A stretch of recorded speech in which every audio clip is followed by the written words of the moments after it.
by the variable cost per unit of output. So the variable cost per unit of output is, we can say it is constant, multiplied by the number of outputs. Now the sunk costs. This is interesting.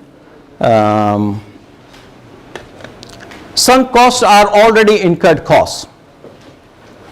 And I give you example of sunk costs so that you keep remember it even when you graduate, because this example students normally remember when after even graduation.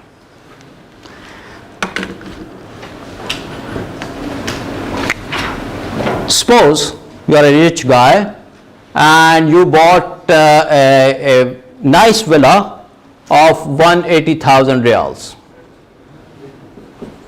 Okay, a nice villa with perhaps a swimming pool and all the nice facilities there. You bought it for 180,000 reals. You are a businessman. After maybe 2-3 months, your business require money. And you thought that, okay, why not I sell my villa and get my money to put it in my business. When you go to sell it, you found that the estate agents are all telling that it is just 150,000 real. It is not more than that. So you are surprised. You bought it for 180,000 real just 3 months back, and now you want to sell it, and they are telling you that it is only 150,000 real. However, one of the estate agents tell you that he can help you if you do some upgrades in that villa. If you do some upgrades, maybe change some facade of the villa, or put some changes in the kitchen and do some basement upgrades, etc. I can sell it for about 180,000. But this upgrades, if you do, that may cost you 10,000 real. Now you talk to your father,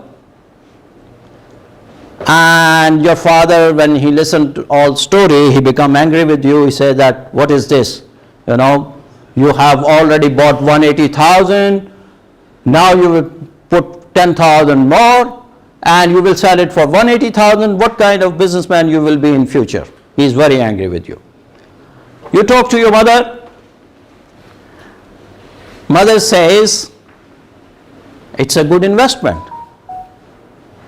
You spend 10,000 and you get 30,000, because 150,000 you will be able to sell it for 180,000. So she says that it's a good investment, do the investment and sell it for 180,000. Who is right, your father or your mother?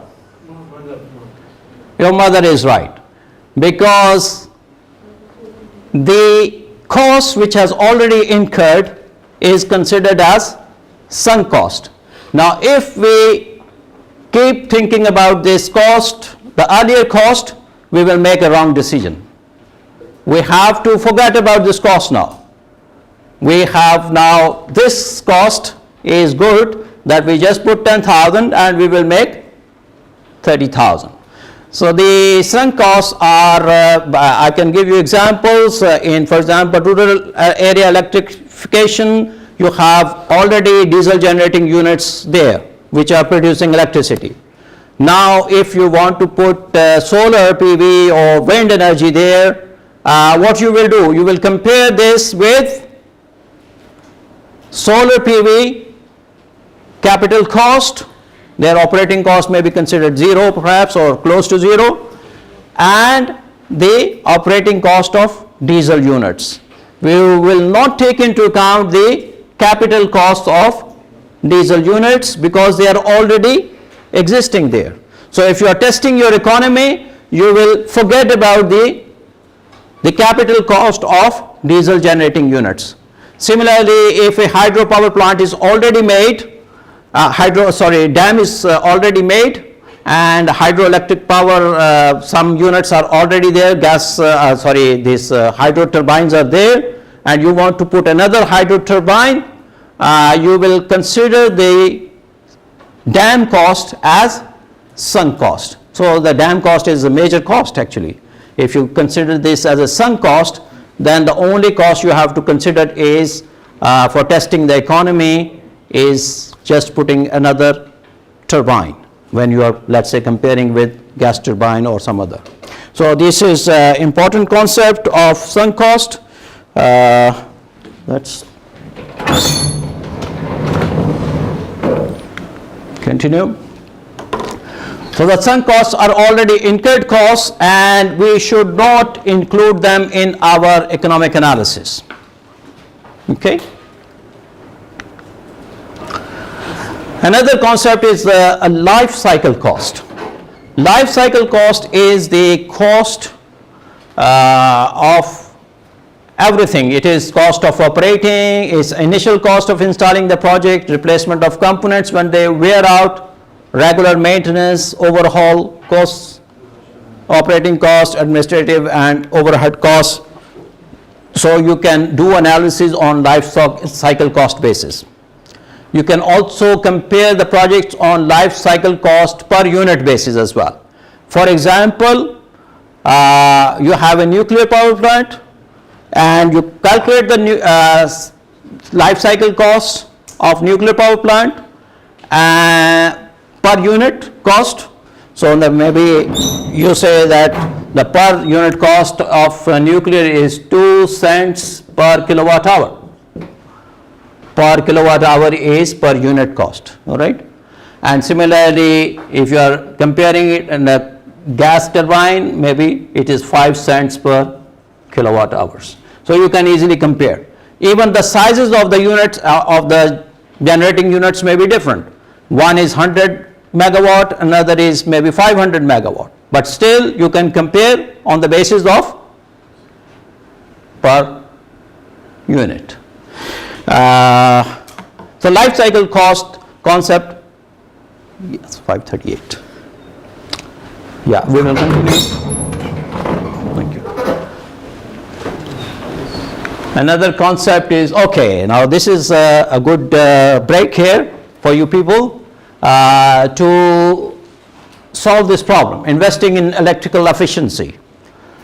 2 pumps capable of delivering 100 horsepower.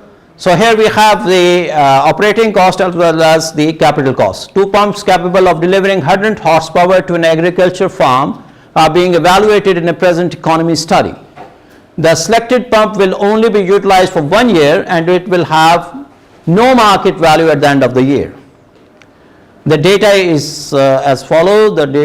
We have 2 pumps, ABC pump and XYZ pump. The purchasing price is 2,900 here, 6,200 there, and annual maintenance is there, and efficiencies of these 2 pumps are given. If electric power cost is 10 cents per kilowatt hour and the pump will be operated 4,000 hours per year, which pump should be chosen? Recall that 1 horsepower is equal to 746 watts. So please try this problem.